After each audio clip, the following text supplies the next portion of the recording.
그런 신학을 볼까요?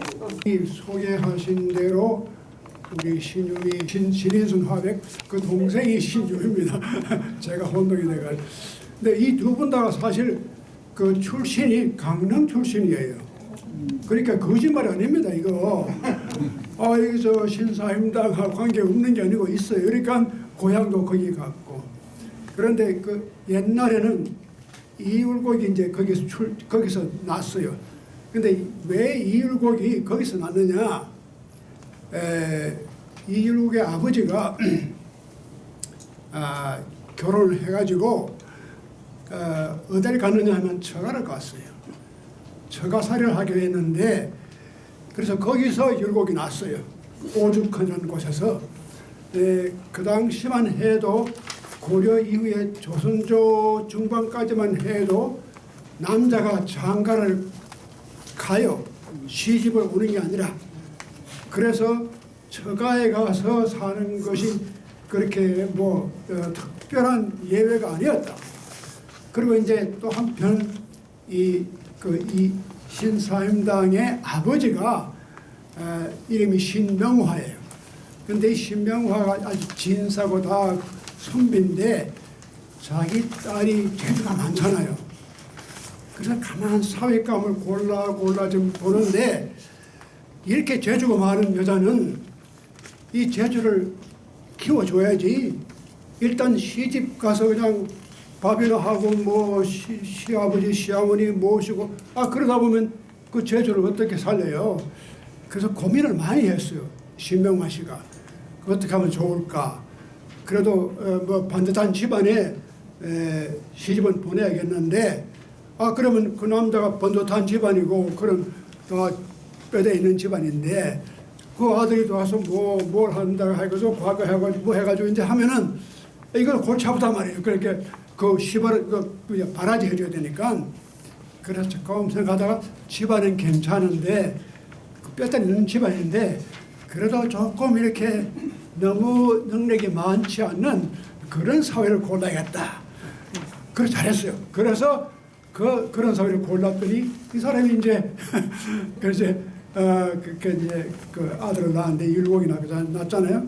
근데 그 반대로 바로 그 집에서 그러니까 신명화가 살던 그러니까 오죽헌에서 얼마 안 가면은 허균이하고 흔한설헌이 살던 집이 있어요. 우리가 그때 갔었는데 우리 모임에서 우리 여행 갔을 때 그때 이야기가 좀 달라요. 그때는 어떠냐면 흔한설헌이 굉장히 재주가 있잖아요. 그런 시도 잘 쓰고 글씨도 잘 쓰고. 그런데 이제 시집을 보내는데 그러니까 그걸 보면 신명화 씨가 현명했던 것 같아요. 근데 이 시집을 누구한테 보냈느냐? 그 안동 김씨라고 유명한 집안에 그 당시 조선조의 안동 김씨가 아주 이거 특별히 아주 그런 고위층에 있는 집안이고 또 그 아들이 김성립이라는 사람인데 자기들은 그 집안이 좋으니까 김성립이가 괜찮겠지 하고 장가 시집을 보냈더니 가서 그냥 그 시집살이만 시키고 자기가 그 재주가 많은데 시를 쓴다니까 시부모가 다 저 시집 와가지고 시집살이 하지 않고 시를 쓴다고 지가 뭔데. 그래서 욕을 하고. 그래서 이제 그 한이 쌓이는데 그랬잖아요. 자기가 조선에서 태어난 게 한이고 여자로 태어난 게 한이고 자기가 안동 김씨 김성립한테 시집 온 게 한이고 27살에 꽃다운 나이에 죽었지 않습니까? 근데 그걸 보면 조금 남자가 멍청해도 좋은 게 그렇게 집안이 뛰어나지 않아도 그 여자가 그 자기의 재주를 얼마든지 신명화 그 아버지가 생각을 잘 많이 도와줬어요. 시집 온 후에도.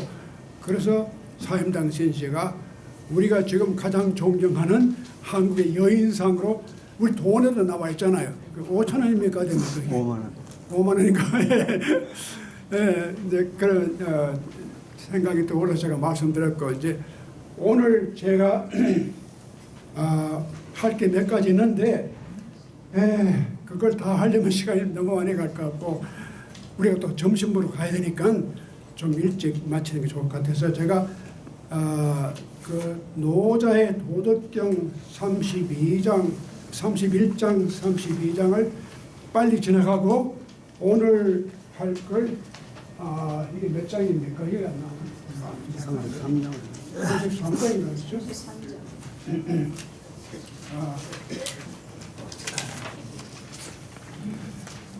예, 오늘 33장인데 그 오늘 걸 이게 본론입니다. 근데 이 제목을 거창하게 내가 잡았잖아요. 노자의 인식론이라. 이건 책을 한 권 쓰고도 남아요. 그런데 이 오늘 다 할 수 있을지 모르는데 이걸 하기 전에 그 31장, 32장에 나오는 내용을 간단히 요약하면은 노자는 철저하게 그러니까 평화주의자입니다. 전쟁을 반대합니다. 그래서 그 31장에 보면은 전쟁 이후에 찾아오는 아주 비극적인 모습을 보여주고 있어요. 우리가 지금 가자 그 보면 얼마나 비극적이에요. 모든 게 다 파괴되고 몇천 명이 죽어나가고 이것이 전쟁이 우리에게 가져다 준 결과다. 이렇게 보이잖아요. 그러니까 노자는 그전부터 이 노자가 살았던 시대가 전국시대입니다. 춘추 전국시대.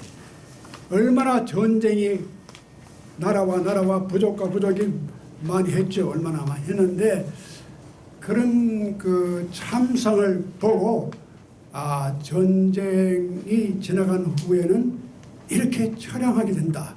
이걸 이제 거기다가 32장에 32장 나와 있고 32장은 또 하나의 중요한 이슈를 등장시키는데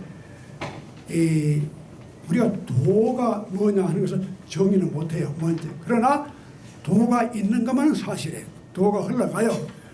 그런데 지도자들이 이 도를 무시해버리고 자기 마음대로 정치를 할 경우에 어떠한 결과가 오느냐. 근데 요즘 사람들이 그 한국이나 미국이나 다 민주주의를 한다고 외치면서 독재를 해요. 실제로는 독재인데 바로 이걸 도덕경이 경고를 하고 있습니다. 우리가 집권자가 되어가지고 이렇게 정치를 하고 나라를 다스릴 때에 좋은 법도 만들고 이렇게 해서 백성이 잘 살게끔 고루 평등하게 살게끔 하려고 하는 것인데 이게 왜 그렇게 안 되느냐? 안 되는 이유가 집권자들이 도를 따라하지 않고 자기 욕심이나 자기의 의지대로 하기 때문에 이게 안 된다는 거예요. 그래서 민주주의가 참 좋죠. 그런데 지금 미국이 민주주의가 됩니까? 요즘 클린턴 트럼프가 뭐 배려했다 하는데 도저히 민주주의 사회에서는 억셉트할 수 없는 그런 일들을 하잖아요. 정말 비인간적이고 때로는 한국도 마찬가지입니다.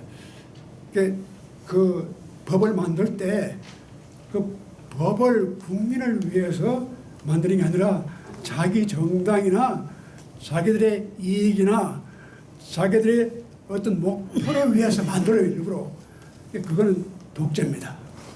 그러니까 여기에 도를 따른다고 하는 것은 자연히 어떻게 하든지 백성들이 좋아할 수 있고 따라갈 수 있는 그런 길을 우리가 도를 따라가면서 우리가 정치를 해야지 그게 민주주의가 되는 거예요.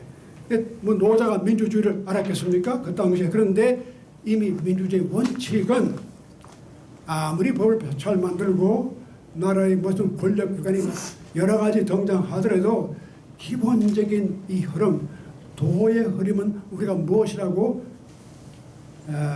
정의하기 힘들지만 이 원칙을 따라가면서 우리 정치를 할 때 이런 위험을 막을 수 있습니다. 그러니까 도가 없는 민주주의는 독재예요. 쉽게 말하면 간단히 말해서 도를 모르고 민주주의를 하게 되면 독재로 빠지기 쉬워요. 그래서 그 말씀을 드리고 오늘 제가 본격적으로 말씀드릴 것이 바로 이제 노자의 인식론이라는 거창한 제목을 붙였는데 이번 그 33장에 나와 있는 여러 가지 이슈를 제가 간단하게 요약을 이렇게 했는데 여러분이 집에 가셔서 지금 제가 나눠드린 그 프린트 해드린 것 가운데도 거기 33장이 다 나와 있습니다. 그러니까 그걸 보시면은 아주 간단한 얘기는 아주 간단해요. 그러니까 지금 이걸 제가 올리면 나오는데 이걸 다 올렸다 내렸다 하기 힘드니까 그냥 보시면 여기에 그런 말이 나옵니다. 제가 잠깐 읽어드리면은 지인 지자 남을 아는 것이 지혜요 자지자명 자기를 아는 것이 깨달음입니다. 남을 이기는 것은 힘이요 자기를 이기는 것은 강함입니다. 만족을 아는 것이 부유함이요 힘써서 행하면 뜻이 있으며 자리를 잃지 않음이 오래감이요 죽어도 사라지지 않음이 장수입니다. 죽어도 사라지지 않는 것이 그게 장수하는 거예요. 피지컬리 오래 사는 것이 아니라 자 그런데 우리가 이걸 다 일일이 하나하나 분석해서 설명할 시간이 없으니까 제가 제일 첫 머리 제일 첫 문장에 나오는 것을 보면은 지란 말이죠. 아는 것 지인자지 이 지자가 알지자이고 또 하나는 지혜스럽다는 지자고 쉽게 말하면 이 장의 가장 중요한 글자가 알지자 현명할 지혜지자 그 다음에 밝을 명자 이 세 자입니다. 이 세 자를 우리가 정확히 이해하면은 노자의 인식론이 다 나와요. 자 그럼 제가 한번 이걸 간략하게 드리죠. 여기에서 우리가 지라고 하는 걸 보면은 지라고 하는 건 지식입니다. 알지자입니다. 근데 아는 게 뭐냐? 아는 것은 내가 예를 들면 저기 날아가는 새를 보았을 때 저것이 새다. 그게 아는 겁니다. 저기 산을 보고 저것이 산이다. 그게 아는 겁니다. 그럴 때는 지자를 써요. 그런데 그 단계를 넘어서는 지자가 지혜라는 게 나오죠. 근데 전번에 언제 한번 한 1년 전에 우리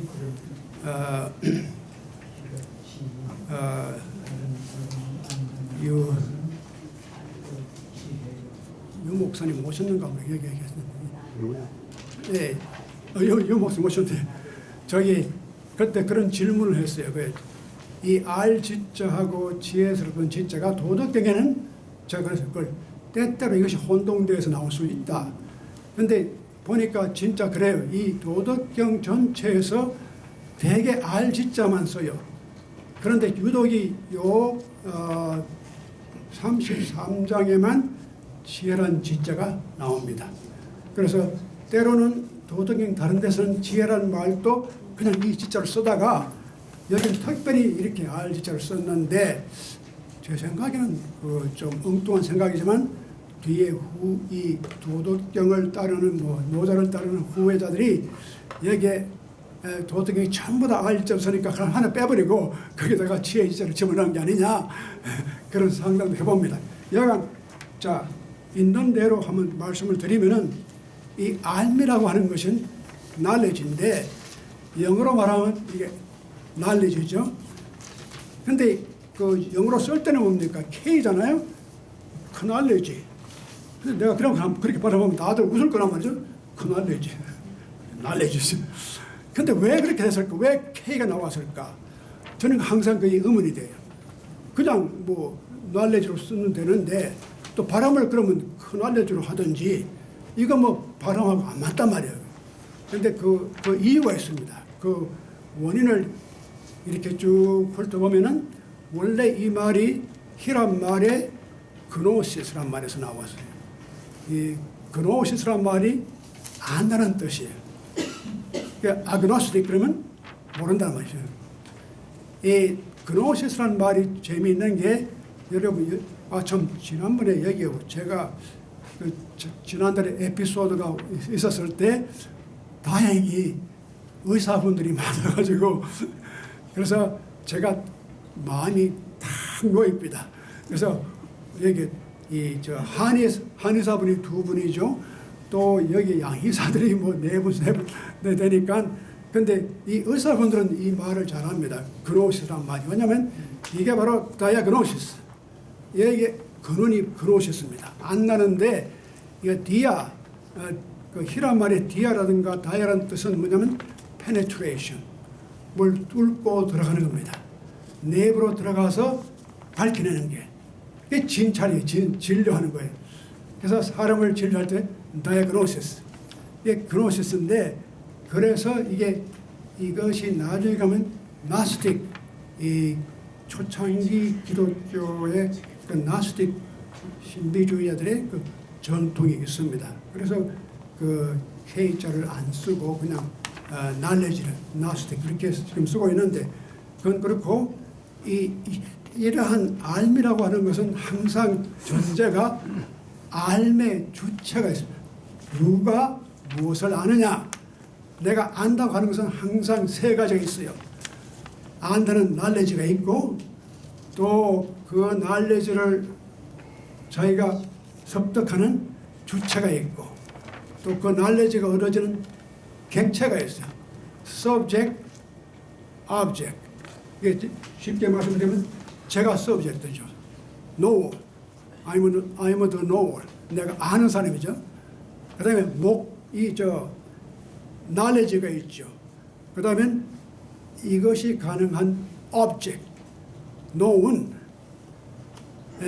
그러니까 the knower, the known, the knowledge.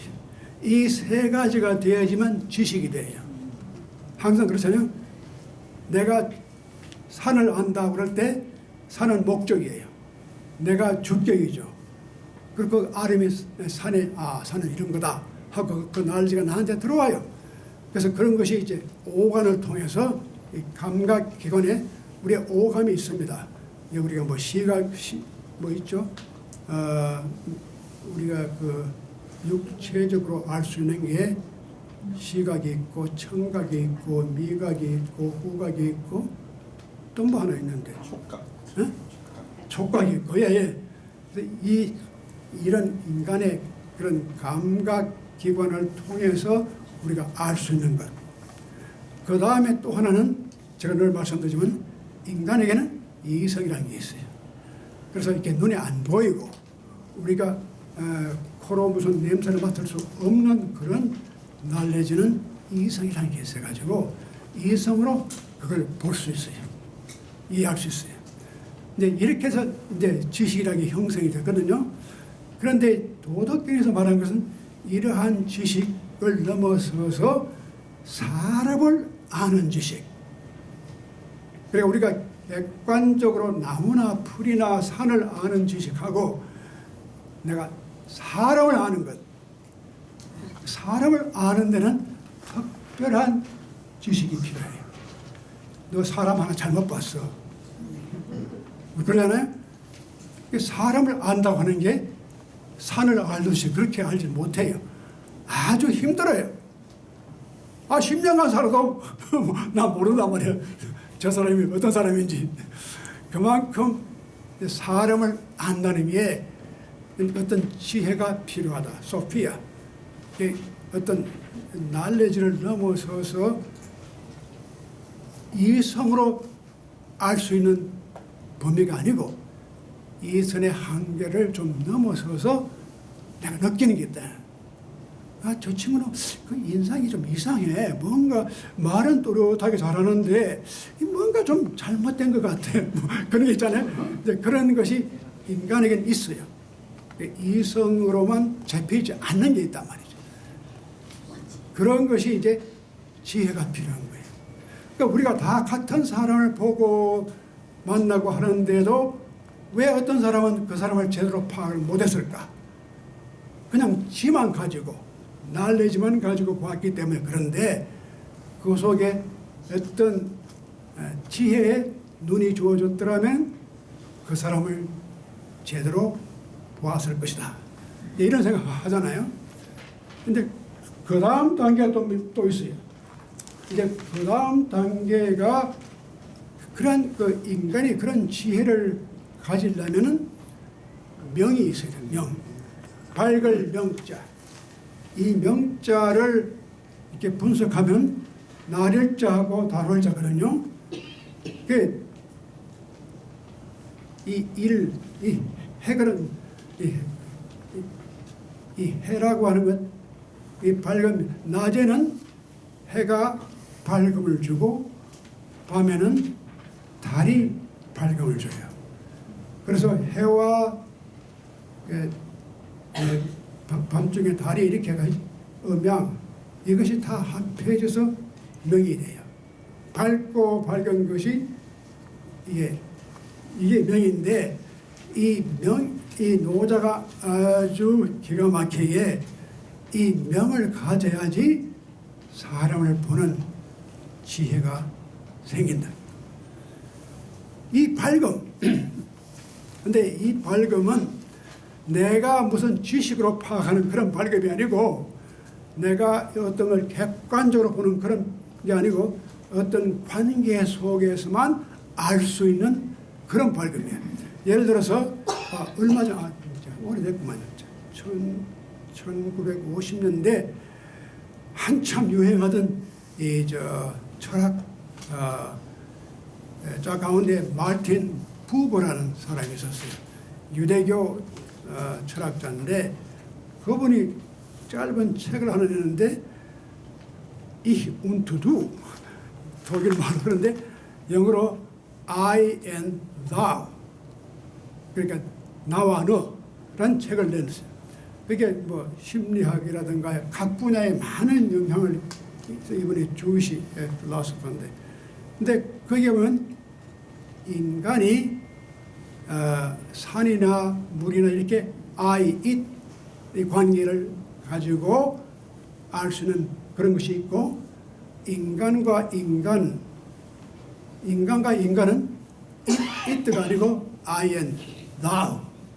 이 thou라는 말은 사람을, 인격체를 물이나 산이나 나무같이 그렇게 reduce, 그렇게 바꾸지만 하면 사람에겐 유니크한 그런 위치가 있어요.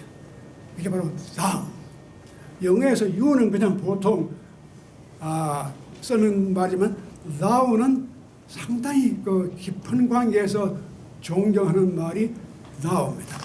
그래서 그 유대교나 기독교 전통에서는 thou를 쓸 때는 하나님, 이렇게 어떤 신적인 존재를 부를 때 thou. 그런데 인간이 I and thou, 인간과 인간의 관계에서 알아지는 것은 I and thou에서 이루어지는 그런 지식이에요. 그런 걸 이제 노자가 이미 말을 했어요. 그러니까 인간을 안다고 하는 것이 그렇게 간단한 게 아니죠. 거기는 명이 있어야 돼요.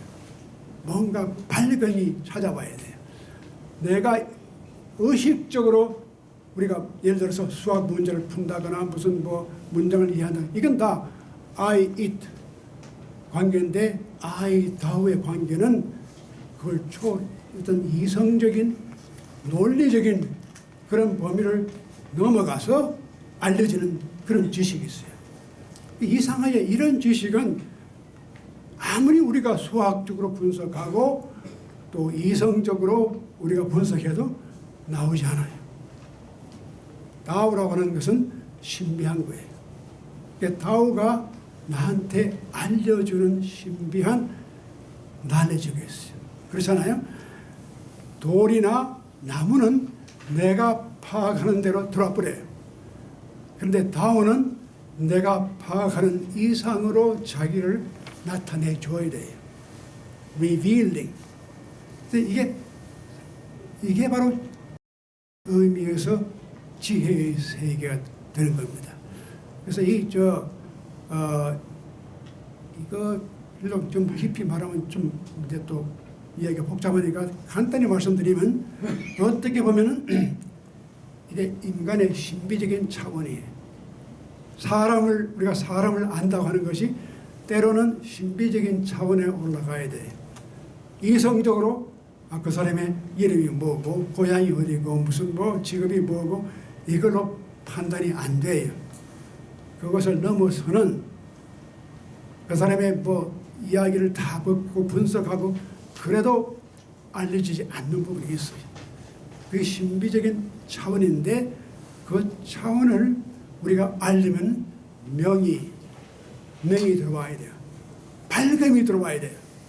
갑자기 사방이 밝아지는 이건 신비한 경험이에요. 어떻게 갑자기 그러잖아요. 오, 그래, 내가 갑자기 생각이 떠올라서 갑자기 이거 깨쳤다. 그래서 우리말에 깨닫는 것, 각이라고 해요. 불교에서는 각이라고 해요. 불교에서 이렇게 참선, 선을 오래 하다가 갑자기 뭔가 확 터져가지고 밝음이 찾아오는 거예요. 그런 경지에 들어가는 것이 명이에요. 근데 그 명이라는 건 상당히 어떤 종교적인 측면도 있고 정신적인 측면이 있죠. 칸트가 인식의 할아버지인데 칸트가 그걸 이성적으로 판단 못하겠다고 밀어버렸어요. 이런 거는 내가 이성의 세계에서 벗어나는 거다. 이건 판단력 비판에서 할 얘기다. 그런데 그만큼 우리 사람들이 그 이성을 존중하지만 이성이라는 그물 속에 들어오는 것만 파악해요. 이성에 들어오지 않는 것은 파악 못하잖아요. 그런데 우리는 흔히 생각할 때 내 이성에 들어오는 것만이 이 세계다. 이렇게 오판을 해요. 실제로 보면 우리 안에 이성이 판단할 수 있는 범위가 딱 주어져 있어요. 그물이 딱 쳐져 있거든요. 근데 그 그물 속에 딱 들어봐야지 잡히는 거예요. 그 이성을 벗어나 버리면 이성이 잡지를 못해요. 그게 없는 거지. 제가 한번 예를 들어보죠. 옛날에 우리가 그 TV가 처음 나올 때 흑백 TV예요. 저는 어릴 때. 야, 그 TV 보는데 흑백 TV가 신기한 게 저렇게 사람 얼굴도 나오고. 근데 색깔이 딱 둘 흑백이에요. 근데 그때는 총천세 이런 감히 꿈도 못 꾸고 야, 그거만 해도 놀랍다. 그런데 지금 보면은 그 총천연색 요즘 누가 흑백 TV 봅니까? 그런데 이 현상을 가만히 분석하면 그래요. 왜 그랬을까? 왜 옛날에는 흑백으로만 볼 수 있었고 지금은 총천연색으로도 볼 수 있겠는가? 이게 다 역시 세계는 똑같아요. 산이 있고 물이 있고 나무가 있고 다 똑같은데 왜 옛날에는 그것이 흑백으로만 보였느냐? 왜 지금은 총천연색으로 볼 수 있느냐? 그게 바로 똑같은 겁니다. 이성이라는 게 그런 거예요. 우리 이성에 잡히는 것만 보는 거예요. 옛날 우리가 흑백 TV를 가지고 있을 때는 거기는 안에 이 TV 안에 흑과 백만 볼 수 있는 이게 이게 딱 이게 구조적으로 구성이 되어 있기 때문에 다른 컬러를 소화할 수가 없어요. 그러니까 흑백 TV를 보는 사람은 원래 세상은 흑백이구나. 그것밖에는 볼 수가 없으니까 우리가 그렇게 생각할 수 있어요. 이성만 보면은 이성만 가지고 그 이성이라고 하는 그 네트워크에 포함이 되고 걸리지 않는 것은 내가 볼 수가 없기 때문에 없는 거예요. 그런데 언젠가 이것이 탁 터져나가지고 그런 이성이 가지고 있는 어떤 규범이나 캐테고리를 딱 벗어나버리면 천연색이 딱 들어온단 말이죠. 그리고 카메라가 그때는 그것을 잡을 수 있는 아무런 이 기술적인 능력이 없었기 때문에 흑백으로 밖에는 reduce 모든 컬러가 들어오긴 들어오는데 이걸 어떻게 처리할 방법이 없어요. 그래서 흑과 백 이렇게 처리해버렸는데 우리가 원래 그래서 그런 게 아니라 이 세상이 원래 그래서 그런 게 아니라 결국 이성이 가지고 있는 우리가 이성을 굉장히 존경하고 존중하고 그렇게 하는데 어떤 면에서 보면 이성이 가지는 한계가 바로 그게 이성의 한계 속에 잡히는 것만 보는 거예요. 그걸 넘어서는 것을 볼 수가 없는 거예요. 그래서 신비주의자들은 그걸 봐요. 그런데 신비주의라는 말을 많은 분들이 오해를 하고 있어요. 제가 오늘 잠깐 이 시간이 좀 갔지만 말씀을 드리겠습니다.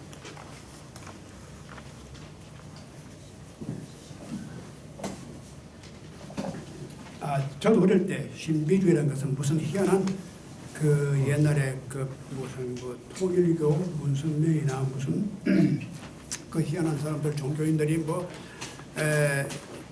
그런 이상한 거 하는 거 그런 거 그 신비주의자라 그런 생각을 했는데 제가 그 후에 그 대학원에 있을 때 신비주의에 대해서 깊이 좀 생각하고 연구할 기회가 있었어요. 그 계기가 뭐냐면 라면 파니카가 저한테 그 눈을 열어준 거예요. 신비주의가 그런 게 아니다. 그러니까 중세 때나 이럴 때 역사적으로 신비주의의 그 아주 참된 새로운 면을 저한테 많이 보여주셨는데 그 라면 파니카의 덕분으로 저는 신비주의를 다시 보게 됐는데 이 신비주의가 간단히 말하면 바로 이거예요. 이성과 논리와 우리 인식의 한계를 초월하는 거예요. 그때는 그걸 초월해버리면 진리는 없는 거다. 그러니까 철학하는 사람들은 그걸 없애버려요. 우리 이성에 들어오지 않는 것은 없는 거야. 그런데 신비주의자는 그걸 넘어서거든요. 이성을 부정하는 것이 아니라 이성을 인정하면서도 그 이성의 한계를 초월해서 봅니다. 그런데 이제 중세 때 마이스터 엘카르 그런 유명한 신비주의들이 굉장히 놀라운 그런 천재적인 그런 눈으로다가 세상을 보고 신을 보고 인간을 보거든요.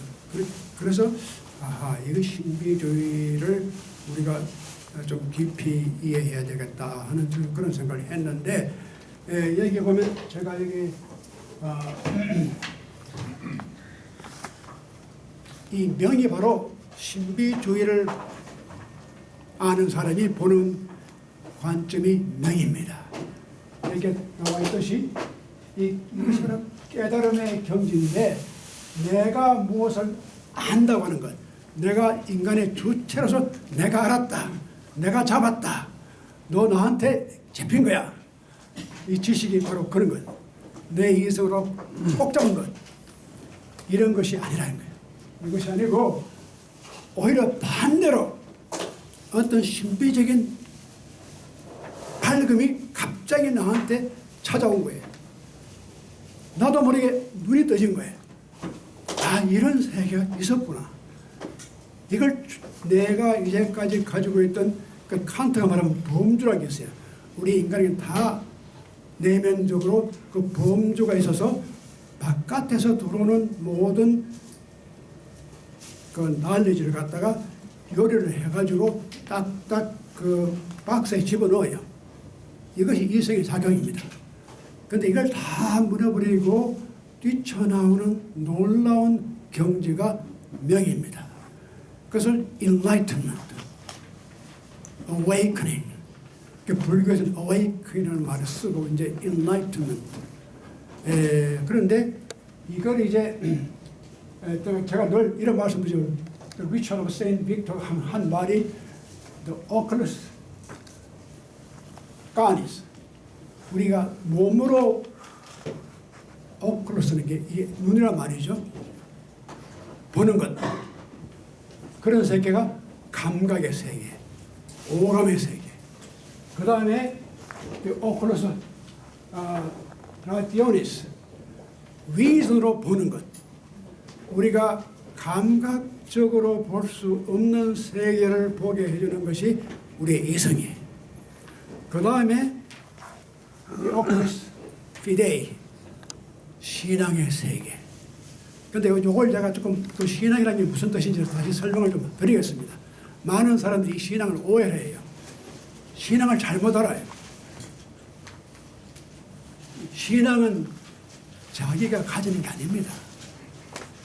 신앙이 자기를 찾아와야지 내가 신앙을 잡는 게 아니에요. 이게 좀 이상한 말씀인데, 우리가 흔히 신앙을 믿음이라고 하잖아요. 이거 잘못입니다. 영어에서는 believe란 말하고 faith란 말이 달라요. 이거는 faith예요. believe란 말은 내가 무엇을 믿는 것, 의지적으로다가 내가 삼위일체를 믿습니다. 내가 하나님을 믿습니다. 이건 자기의 주관적인 의지적인 결단이에요. 근데 faith는 그 경지가 아닙니다. 이 faith는 뭐냐면 쉽게 말씀드리면 자기도 모르게 여기 사로잡힌 거예요. 제가 쉽게 설명드리죠. 그 영어에서 참 좋은 말이 있어요. 사랑을 할 때 물론 I love you 그런 말은 다 쓰잖아요. I'm in love. 나는 이 말이 참 좋아요. 내가 사랑 가운데 빠진 거예요. Fall in love. 내가 사랑을 하는 게 아니라 내가 사랑 속에 빠져버렸어요. 이게 진짜 사랑이에요. 그렇죠? 자기도 모르게 빠진 게 이 늪에까지 빠졌어. 이거 어떻게 할 수가 없어. 이게 바로 사랑이야. 내가 인간적으로 저 사람 사랑하려고 하는 그렇게 노력해도 안 되는데 이거 나도 모르게 그냥 푹 빠진 거예요. 우리나라 말에도 사랑에 빠졌다. 사랑은 진짜 사랑은 빠져야 돼요. 이거 뭐 이성적으로 옳고 그러고 어쩌고 뭐 이거 다 없어. 빠진 거야 이미. 이런 상태가 그러니까 faith란 말은 the state of being. 내가 어떤 것을 잡는 게 아니라 얻은 게 아니라 나 자신이 그러한 state of being 그런 존재로다가 내가 빠져버린 상태. 그래서 그걸 이제 폴 틸리그라는 유명한 신학자, 철학자가 그런 말을 했어요. faith라는 것은 내가 가지는 게 아니라 the state of being, 내 자신의 존재가 어떤 존재인지 이미 그 속에 들어간 것. 그래, 명이라고 하는 것이 내가 그런 상태 자기가 빠져래요. 빠져 들어가야지만 이게 밝게 보이는 이제 알았어. 여러분 그럴 때 있잖아요. 이제까지 내가 아무리 생각하고 뭐 계산하고 해도 안 되던 건데 내가 일단 그게 빠지니까 그게 보여. 사랑에 빠진 다음에는 보는 게 달라져요. 세상이 달라져요. 그래서 사랑의 묘야이라는 게 희한한 거예요. 그러니까 이게 바로 우리의 그 신앙이라고 해서 이런 상태. 정말 깊은 차원의 신앙은 그게 빠지는 건데 우리 인간이 자꾸 이 신앙을 빌리프로다가 쪼개버려요. 이것을 믿느냐, 이것을 믿느냐, 아티클을 만들어가지고 하나의 교리를 만들어서 이것을 십계명을 믿느냐, 뭐 이걸 믿느냐 이렇게 되어버릴 때 그것은 faith가 아니고 이미 빌리프로다 빠져버려요. 빌리프로다 떨어지는 거예요.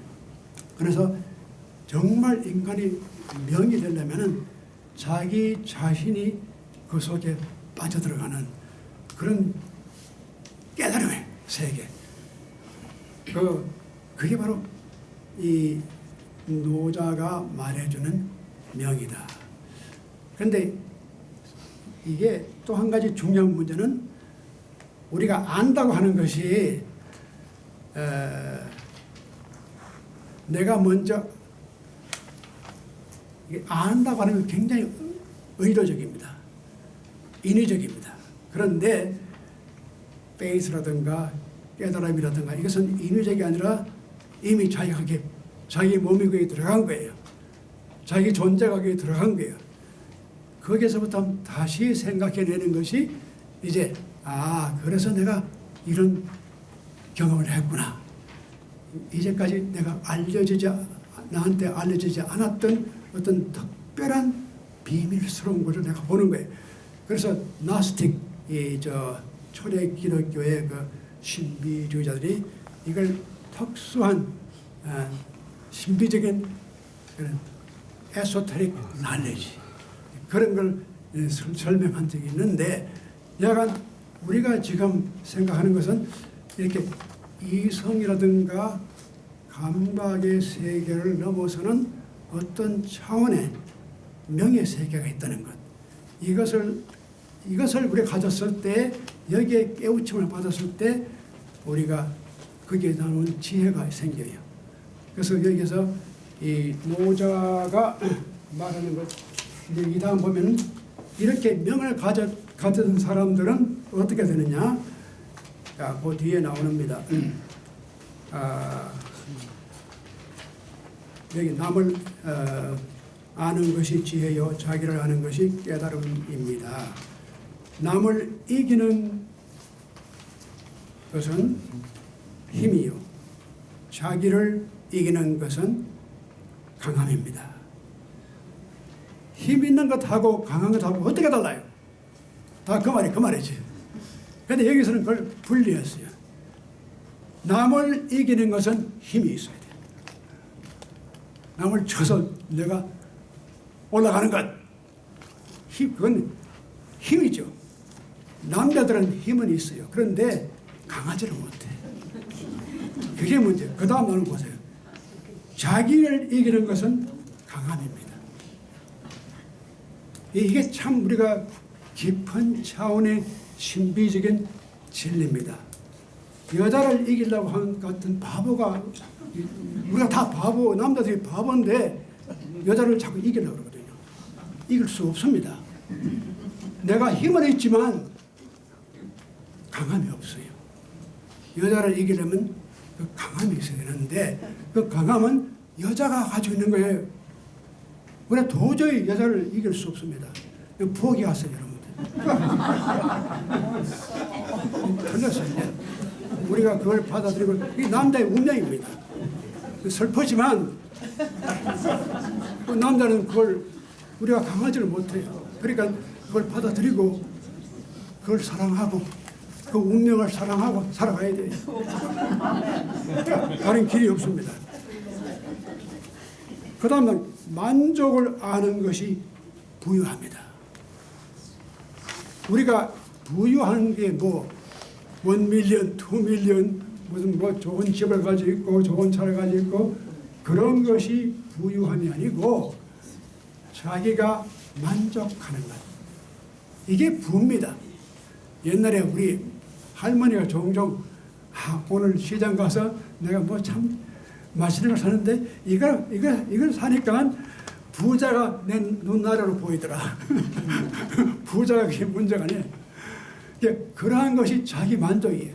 자기 삶 가운데서 즐거움을 찾았을 때 그 부자가 그렇게 높이 보이지 않고 자기 눈 아래로 보이더라. 이것이 이 self-contentment, 영어로 말하면 자기가 자기 자신에게 만족하는 것이, 이것이 바로 명입니다. 명을 가진 사람들은 그걸 봐요. 내 자신이 나에게 만족을 줘요. 아이고, 다른 사람하고 비교해가지고 저 사람은 저렇게 돈 많이 벌고 좋은 집에 사고 출세하고 명예가 있고 이런 거 자꾸 비교하잖아요. 양쪽으로. 너 몇 밀리언 달러, 너 얼마, 이걸 가지고 이걸 수적으로 양적으로 우리가 환산해가지고 자기 만족을 삼으려고 하는 틀린 거예요. 여기서 벗어나야 돼요. 자기 자신에 대한 자기가 만족할 줄 아는 그게 바로 명입니다. 그게 바로 놀라운 일이에요. 자기 자신에게 자기가 만족하는 것, 즐거워하는 것. I am happy that I am. 그게 바로 이제 명이라고 하는 이 발견에서 오는 겁니다. 지혜입니다. 그리고 신비적인 경험이에요. 힘써서 행하면 뜻이 있으며 자리를 잃지 않으니 오래가니요. 죽어도 사라지지 않는 것이 장수입니다. 자리를, 자기 있는 자리를 잘 보존하는 것이 오래 갈 수 있어요. 얘가 윤 박사님 여기 오셨는데 참 잘 됐어요. 그 윤 박사님이 은퇴도 하시고 했는데 지금 사무실을 가지고 있습니다. 여기 학교 안에. 그 아무나 못 가져요, 사무실을. 저는 6월 달에 은퇴했는데 벌써 뭐 7월부터 사람들이 줄 서가지고 내 사무실 가져가려고 난리를 치는데, 근데 그 왜 그러냐? 그 좋은 그 위치도 좋지요, 방도 크지요, 편리하죠. 그러니까 그 왜 노영천이 안 나가고 있느냐? 빨리 내보내라. 그 다음은 내가 들어간다. 근데 윤 박사님은 참 좋은 교수 계신 게, 거기 저 구석에 캠퍼스 저 구석에 뭡니까 로버트 하우스라고 그 사람들이 이렇게 부러워하는 데가 아니거든요. 뭐 늘 찾아와가지고 그걸 뺏어가려고 할 사람 아무도 없어요. 그게 지혜스러운 거예요. 정말 윤 박사님이 지혜스러운. 그 자기 자리를 잃지 않는 거예요. 그게. 그러니까 윤 박사님 은퇴 후에도 그때 너 나와 쓸 수 있잖아요. 그 사무실도 쓸 수 있고. 그래서 제가 볼 때마다 그 현명합니다. 역시 노자 생각대로 아무도 탐내지 않고 그 자리에 뺏어가려고 하지도 않으니까 얼마나 좋습니까? 네, 그런 생각을 했는데. 거기에 덧붙여서 제가 은퇴할 때 학교하고 계약을 했어요. 네. 이 건물이 이렇게 인택하게 유지되는 한에 그렇죠. 쓰게 해서 학교 속해. 예. 근데 이제 그 건물이 또 문제가 되는 것이 이 건물이 오래된 그 집이거든요. 그러니까 학교에서 이 건물을 없앨까 다른 걸로 지을까 공리가 많은데 그러다 보니까 하루 이틀 또 지연되고 또 지연되고 1년 2년 또 가고 그러니까 더 보는 것은 윤 박사님만 더 보는 거예요. 그러니까 이제 우리가 명이라고 하는 것이 정말 막연하지만 때로는 아주 구체적으로 남들이 볼 때 나를 어떻게 보겠느냐 그런 생각하지 마세요. 내가 내 자신에서 만족하고 내가 내 자신 속에서 기뻐하는 그 삶이 되면 그게 자기의 밝음이 바로 거기에 있어요. 무슨 태양이 그렇게 밝게 나를 비추는 게 아니라 그 밝음이 내 마음 속에서 나오는 겁니다. 우리가 이런 밝음을 찾아가면서 살아갈 때 거기에 즐거움이 있어요. self-contentment. 그래서 이러한 날레지가 결코 객관적인 이성적인 분석으로 얻어지는 것이 아니거든요. 그래서 오늘 제가 노자의 인식론을 그만큼 말씀드리고 이제 점심을 하러 가는 게 좋을 것 같아서 여기서 제 강의를 마치겠습니다. 감사합니다.